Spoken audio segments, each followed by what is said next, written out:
मैं काजल और आप देख रहे हैं बिहारी खबर प्रदेश। मास्क की पाबंदी खत्म करने के बाद भी कोरोना से लड़ाई जारी रखेगा इजराइल।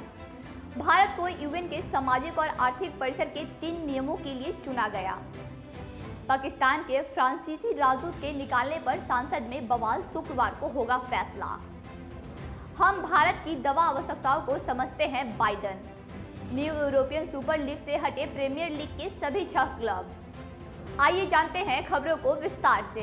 मास्क की पाबंदी खत्म करने के बाद भी कोरोना से लड़ाई जारी रखेगा इजराइल।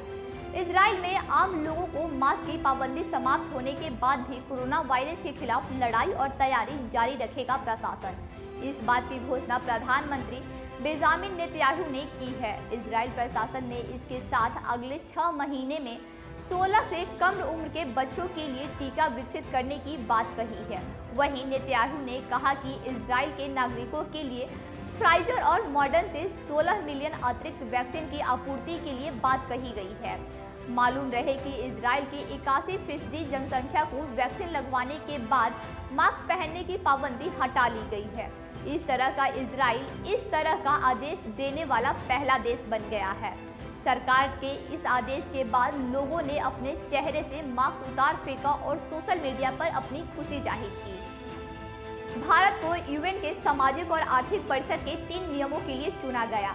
भारत को संयुक्त राष्ट्र आर्थिक और सामाजिक परिसर के 3 नियमों के लिए चुना गया है। भारत को अपराध निरोधक और आपराधिक न्याय आयोग के लिए चुना गया है। 1 जनवरी 2022 से भारत का कार्यकाल शुरू होगा। यह कार्यकाल 3 साल तक रहेगा। Australia, Bahrain, Belarus, Bulgaria, Canada, France, Ghana, Libya, Pakistan, Qatar, Thailand, Togo और अमेरिका को भी यूएन के लिए द्वारा चुना गया है, जबकि ब्राजील, डोमिनिका गणराज्य, पैराग्वे, चिली, क्यूबा को गुप्त मतदान के द्वारा चुना गया है। पाकिस्तान से फ्रांसीसी राजदूत को निकालने पर संसद में बवाल, शुक्रवार को होगा फैसला। फ्रांसीसी राजदूत को देश से निकाल दिए जाने के बाद पाकिस्तानी संसद में विशेष सत्र शुक्रवार तक टाल दिया गया है। संसद शुरू होने के बाद आरोप प्रत्यारोप के चलते बवाल मच गया है। बढ़ते तनाव को देखते हुए स्पीकर ने संसद की कार्यवाही को शुक्रवार तक के लिए स्थगित कर दिया है। फ्रांसीसी राजदूत को निष्कासित किए जाने के प्रस्ताव को पाकिस्तान सरकार ने खुद संसद में पेश किया। इसे विपक्ष दलों ने समेत कई कट्टरपंथियों और धार्मिक संगठनों ने समर्थन दिया है। ऐसे में माना जा रहा है कि आगामी सत्र के दौरान यह प्रस्ताव पाकिस्तानी संसद में आसानी से प्रताड़ित हो जाएगा। इधर धर्म की राजनीति करने वाले इमरान खान कट्टरपंथियों संगठनों से शांति बनाए रखने की अपील कर रहे हैं। हम भारत की दवा आवश्यकताओं को समझते हैं, बाइडन। भारत में कोविड वैक्सीन निर्माण में प्रयोग में होने वाली कच्चे माल की कमी पर अमेरिका से नियमों में छूट देने की मांग पर अमेरिकी राष्ट्रपति जो बाइडन प्रशासन ने सकारात्मक रुख दिखाया है। बाइडन ने कहा कि हम भारत की जरूरतों को समझते हैं।